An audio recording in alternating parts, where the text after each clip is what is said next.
Bom dia, meus queridos. Hoje é sabadão e sabadão é dia de fofoquinha. Hoje é dia 7/8/2021 e como amanhã é dia dos papais. Engraçado, você sabe que o 8 em mandarim, em chinês, chama pá. E a referência do pá é pai. Engraçado, né? O número 8 significa pai em mandarim. Interessante, né? Bom, significa não, né? Porque o mesmo nome pode ser várias coisas. Tipo má. Má pode ser cavalo, pode ser pessoa má, pode ser várias coisas. Então, mas a nomenclatura do 8, o som não, o significado 8, né? A pronúncia 8 em mandarim é pá. Ele é pai. Engraçado, né? Vamos fazer, depois dessa aulinha de cultura um pouquinho, fiz 2 anos de... Pensa só, um cara fez 2 anos de mandarim e não consigo falar direito a mandarim, porque é muito difícil, gente, muito difícil, nossa senhora. Bom, questão de Dia dos Pais, vamos começar com isso daí. Meus queridos, Dia dos Pais, para mim, pelo menos para mim, não é um dia muito feliz, é um dia que faz eu lembrar do meu pai que faleceu. Eu perdi meu pai com 8 anos. Olha só que interessante. Dia 8/8 vai ser Dia dos Pais. Eu perdi meu pai com 8 anos, que significa pai. Deve ser alguma coisa simbólica. E foi um período muito difícil. Agora tenta imaginar uma criança de 8 anos que tudo que faz quer mostrar para os pais, quer mostrar para a mãe que está fazendo, o que fez, deixou de fazer. E aí eu fico vendo meu filho, a idade que eu tinha na época, e como de fato faz falta o pai na vida de uma criança. Vocês me perdoam, eu fico um pouco emocionado porque eu lembro do meu pai, né? Então com pouco tempo de vida, a gente lembra de alguns flashes, de alguns eventos, de algumas coisas. Ainda consigo guardar alguma coisa. Mas a imagem da face dele já sumiu da minha cabeça. Para tentar lembrar, eu pego uma foto, mas eu não consigo assimilar a foto com o que eu via na época, sabe? É meio estranho.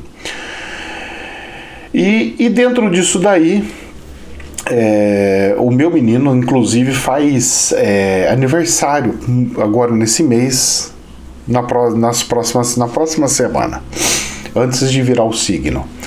E aí o que acontece? A minha esposa chega dentro de uma cultura capitalista moderna. Ela chega e fala assim: olha, nós precisamos arrumar alguns presentes, tal, não sei o que. Tem que ver o que seu pai quer de presente. Bom, e eu desde o início eu sempre falei o seguinte para ela. Eu falei assim: presta atenção. Aniversário meu e seu, eu não quero presente, eu não vou te dar presente. Não, mas por quê? Porque não, eu não quero isso. Por quê? Eu vou explicar uma coisa para vocês. O meu filho chegou ontem da escola falando assim: pai, eu tenho um presente maravilhoso para você. Eu tenho um presente espetacular para você. É uma coisa que ele escreveu. É um negócio que ele fez na escola de Dia dos Pais. Para mim, pai, o mais rico, o mais importante é o sentimento de amor do filho para comigo. Para o meu filho, porque eu sei, porque eu perdi o meu pai, o melhor presente que eu posso dar para o meu filho é estar com o meu filho e falar que eu amo. Brincar com ele. Eu brinco com ele. Ontem eu brinquei de videogame com ele. E a minha esposa brinca no quintal direto. A importância que tem o sentimento, porque quando eu pego e dou presente, eu quebro a criatividade da criança e eu quebro o lado do amor da criança. Porque uma criança, ela não tem dinheiro para comprar presentes. Automaticamente ela depende da mãe para fazer isso e depende da mãe escolher o que ela quer e não do menino pegar e fazer e colocar todo o sentimento ali. Foi a melhor decisão que eu fiz toda a minha vida. Porque fazendo isso, eu mostro para o meu filho que é muito mais importante o gesto de amor dele para comigo e o meu gesto de amor meu para com ele, do que amanhã eu ficar doente e ele não usar esse gesto de amor que ele aprendeu na infância dele. E sim utilizar de comprar alguma coisa. Ou seja, eu preciso dar um presente pro meu pai. Ele tá ruim, vamos colocar ele no asilo, olha que presente, vai ser maravilhoso para ele, vai ter gente que cuida, vai ter enfermeira, vai ter não sei o quê.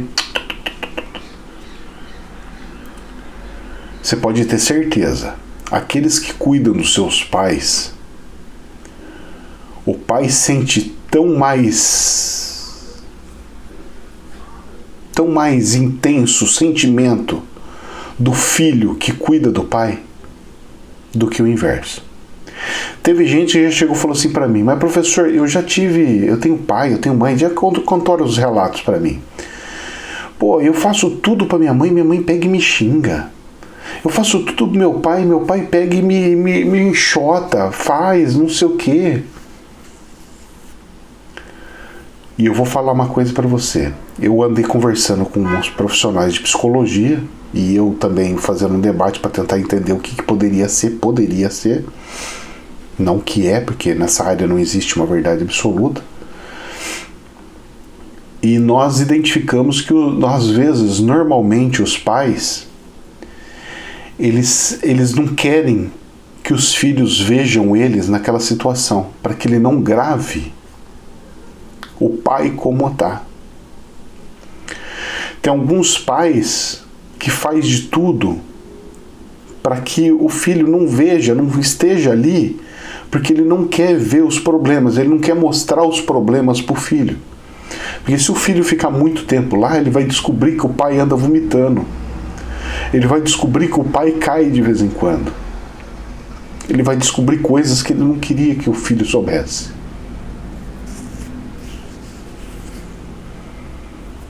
Dia dos Pais.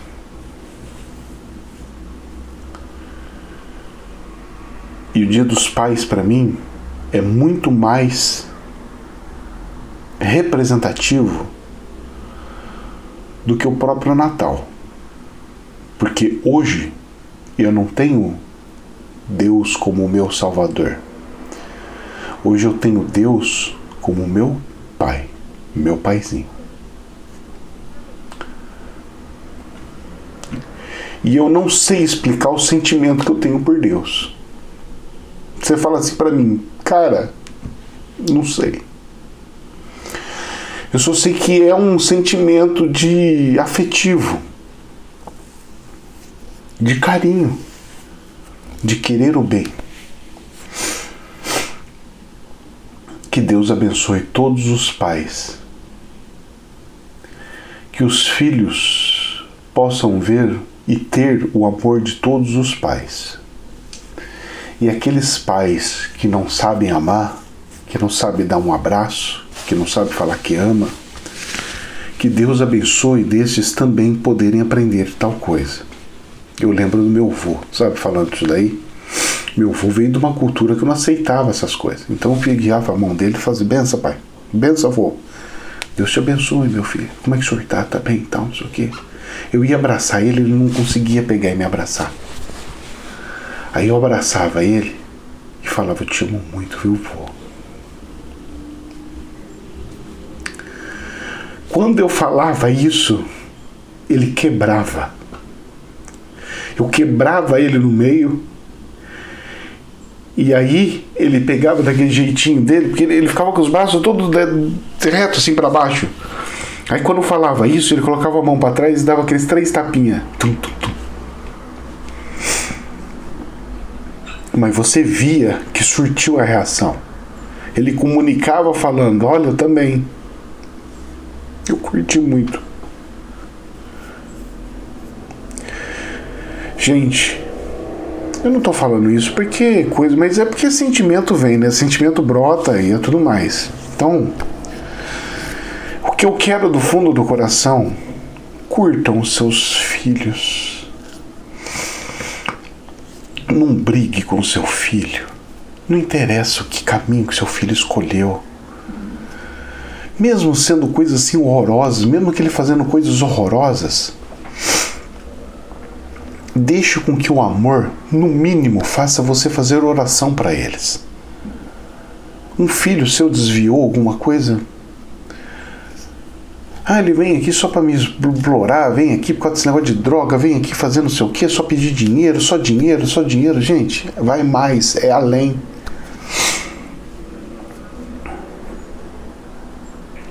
É uma coisa interessante. Vamos para as notícias? Deixamos as emoções para trás. Que Deus abençoe esse lindo Dia dos Pais para todos.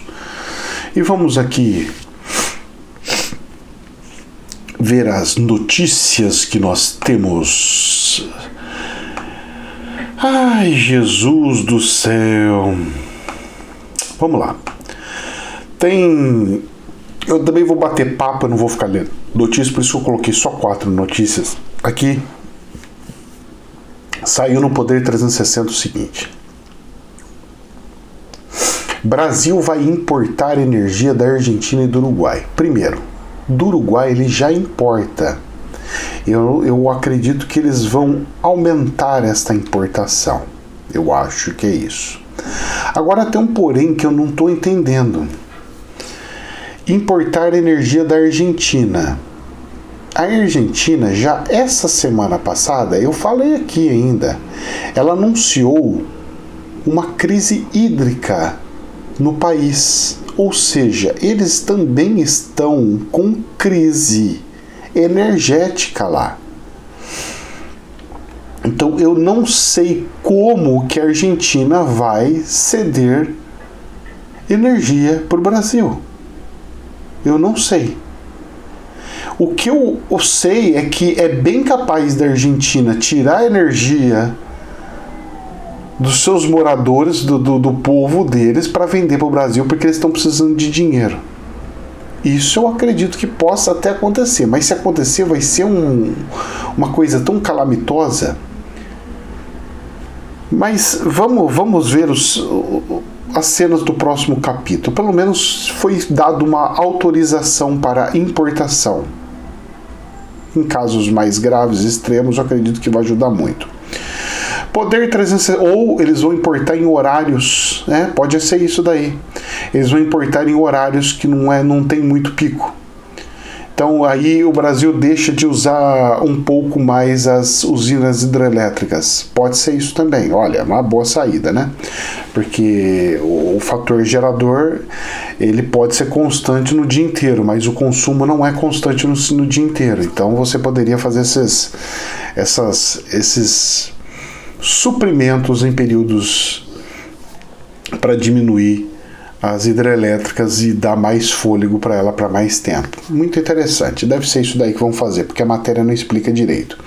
Poder 360. Vamos falar da política e do Bolsonaro aqui, tá? Agora esse pedacinho nós vamos conversar só um pouquinho sobre isso daí. Bolsonaro diz que, abre aspas, alguém, fecha aspas, já teria, abre aspas de novo, loteado, fecha aspas, cargos em acordo para 2023. Então vamos lá. Bolsonaro diz que alguém já teria loteado cargos em acordo para 2023. Isso é uma verdade. Isso é uma verdade e eu vou falar mais uma vez para vocês o que eu estou sentindo. Eu estou sentindo que vão tirar o personagem Bolsonaro. E eu estava conversando até com o pessoal da moderação. Falei assim, cara, eu não sei, porque olha, eu mediunicamente, eu vi ele sair. Mas mediunicamente, como é que eu posso dizer? Eu vi ele sair e eu vi ele perder, ele sair do cargo. E como que é isso? Não tem lógica isso, não tem muita, né? Não tem muita coerência isso. E aí eu tava conversando com meus amigos, eu falei assim, com o pessoal da moderação, fazendo aquele raciocínio que a gente vai tentando ver possibilidades e tudo mais, eu falei assim, gente, presta atenção.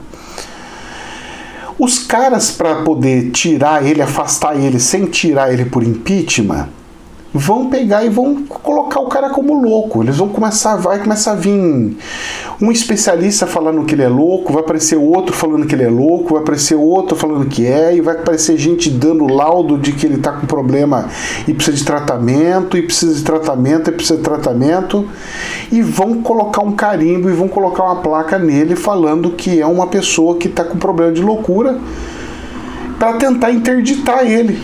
E quem interdita é o judiciário. Então vão fazer todo um negócio assim, vão falar que ele é louco, vai entrar os políticos, a parte política, falando que ele não tem capacidades mentais para continuar exercendo a função, e vão tirar ele por loucura. E olha, parece muito louco, mas no meio de tanta loucura, essa loucura acaba sendo até passível de poder acontecer.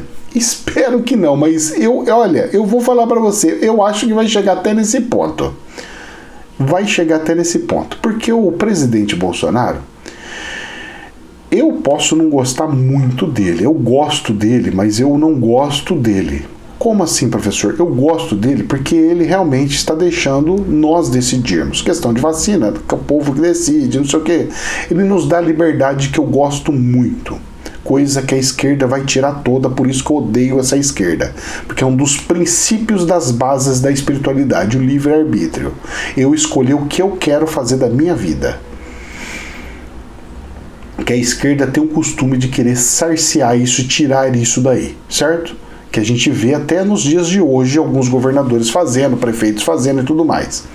E isso para mim eu não abro mão, Para mim isso é fundamental, não tem preço, para mim não tem preço. Agora, que venhamos e convenhamos, que ele é um tipo de um ogro, entre aspas, para facilitar o entendimento, mas no sentido de ele tem uma cultura diferente do que a sociedade diz que é o certo ou errado. Ou seja, não existe certo ou errado, e não significa que o que ele faz de fato seja errado ou ruim. Mas para muitas pessoas, ver aquela situação como um representante, ele representando, estando como nós, no lugar nosso, nenhum posto, pega mal. A gente se sente um pouquinho mal. Então, tem essa nuance. Vamos lá. Saiu também no Poder 360 outra nota, falando assim: entenda as investigações que aumentaram tensão entre Bolsonaro e judiciário. A relação instável do presidente Jair Bolsonaro com o judiciário tem como pano de fundo inquéritos e ações contra ele no STF e no TSE. Nessa semana, o chefe executivo foi incluído em mais um procedimento, o inquérito das fake news, que tramita no Supremo e tem o ministro Alexandre de Moraes como relator. A inclusão ocorreu depois de que o TSE apresentar notícia crime contra o presidente. Para Moraes, a atuação de Bolsonaro se parece com a de rede propagadora de notícias falsas investigadas no inquérito. Então, o que está acontecendo? Não é nem só por causa do STF que criou, porque às vezes, muitas vezes, partidos opositores pegam demandas e jogam para o Supremo. E jogando no Supremo, você exige e faz com que os juízes julguem aquilo. E os juízes vão fazer as análises conforme as provas as provas que entraram no processo e a defesa. Então eles vão pegar os documentos e definir pelo documento. Juiz não decide, infelizmente, juiz não decide por sentimento, por intuição. Sentindo e recebendo um aviso de Deus e falando: esse aqui é bom, esse aqui é justo, esse aqui é honesto, esse aqui não faz isso. Eles pegam papel. E você já leu o papel? Você já mandou mensagenzinhas de papel um pro outro? Você já viu que a mensagem não sai de acordo? Você fala assim, cara, deixa eu pegar e falar, porque senão você não vai entender o que eu escrevi. Então, os bons advogados são aqueles que conseguem identificar as leis, mas principalmente aquele que sabe escrever de forma muito resumida, sem linguiça, explicando o que aconteceu de fato e o juiz conseguir imaginar aquilo e ver o que foi a realidade. Claro que nós sabemos que está politizado alguma coisa nesse sentido, pelo menos nesse nível federal. Nós sentimos que tem uma politização, no mínimo de quem nomeou na época foi um político. Então você já tem essa característica que faz com que a pessoa tenha receio. Um exemplo, vamos lá. Eu tenho sei lá, o Zezinho foi e me roubou. O Zezinho foi e me roubou. Aí caiu no juiz para o juiz julgar. O juiz que vai julgar é amigo do Zezinho, porque o Zezinho que colocou o juiz lá. Eu, ao ser julgado, vou ter o sentimento de que eu estou sendo julgado por justiça ou vou ter o sentimento, presta atenção, sentimento. Ou vou ter o sentimento de que vou ser injustiçado antes mesmo de ser julgado. É isso que está acontecendo. Nem mais, nem menos. Se eu fosse um bolsonarista e fosse ser julgado por algum juiz que não foi indicado pelo Bolsonaro, eu ia me sentir injustiçado. Mesmo se a decisão for justa e certa. Porque a consciência da gente, o cérebro da gente linka, ele fala, foi ele que colocou lá, então ele deve ter uma dívida, o cérebro cria as coisas. Então nós temos que parar e entender por que o presidente da República tem tanto a repulsa com o Supremo. Porque além de algumas lambanças que de fato aconteceu, nós temos a indicação de tudo quanto que estava ali, tudo do governo do PT e do Fernando Henrique, que são opositores afincos do presidente atual. Deu para entender como funciona, o que acontece e por que essa energia fica tão forte e os ataques contra os poderes fica tão intenso? Porque vê-se tal situação e coisa. Só que olha só, teve um monte de caso julgado do presidente que foi arquivado, que foi anulado pelo próprio STF. Então, às vezes, o cérebro faz a formiguinha se transformar num dinossauro gigantesco, numa coisa gigantesca que não é bem assim. Precisa ter um pouquinho mais de cautela. E vamos para a última reportagem para a gente conversar e bater um papo. Saiu na BBC News. Bolsonaro tem mais chance do que Trump de pôr a eleição em xeque, diz especialista de extrema direita. Não sei, porque o pessoal fala que o Bolsonaro é de extrema direita. E o Bolsonaro não é de extrema direita, viu, gente? Porque se o Bolsonaro é de centro-direita. Porque se ele fosse de extrema direita, eu vou falar uma coisa para vocês, hein? Ele ia chegar e falar, vai ser do meu jeito e eu não quero nem saber e o Congresso não manda. Não queiram saber como é que é. O presidente Jair Bolsonaro parece seguir a cartilha de Donald Trump ao mobilizar esforços para desacreditar o sistema eleitoral. Mas na visão do professor de Relações Internacionais Benjamin, o brasileiro tem mais chance de sucesso do que o ex-presidente americano. O professor da Universidade de Colorado, nos Estados Unidos, é autor do livro Guerra pela Eternidade, que foi escrito na Unicamp em 2020, sobre a corrente de pensamento que inspirou Steve Bannon, ex-conselheiro de Trump, e Olavo de Carvalho, o guru do bolsonarismo radicado nos Estados Unidos. Em entrevista à BBC News, esse cara, ele disse considerar o Bolsonaro uma ameaça mais concreta à democracia do que o próprio Trump. Para ele, o presidente brasileiro parece ter uma estratégia mais elaborada, semeando um ano antes da eleição a ideia de que as urnas eletrônicas poderiam ser fraudadas. Só que tá o tchan do negócio é o seguinte, tem uma lei que foi aprovada em 2002, que pega e fala, olha, as urnas eletrônicas devem ter o seu papel impresso assim, sem contato com a mão. É isso aqui, o voto impresso. Tem lá, junto com a urna eletrônica. Foi aprovado pelo Congresso, ou seja, toda a Câmara, todos os políticos, na maioria, aprovou aquilo, vingou aquilo, passou aquilo. Só que é o seguinte, não ia dar tempo de implantar, não ia dar tempo de colocar. Em toque de caixa, que o povo não lembra, mas em toque de caixa, o povo tem uma memória muito curta. Em toque de caixa, os caras, para resolver esse problema, eles não tinham como anular a lei. Falar assim, a lei pausa por um tempo, porque ela foi aprovada. No outro ano, em 2003, eles pegaram e alteraram esse parágrafo, esse quarto parágrafo. Era o artigo 1, quarto parágrafo. Falei, não lembro, mas a lei, mas se o pessoal procurar, eu coloquei até na minha rede social. Se o pessoal parar para analisar, foi feita uma mudança dessa lei porque não tinha dinheiro na época. Isso aí foi batido firme. Não tem dinheiro, isso é um absurdo, nós já estamos gastando com a urna.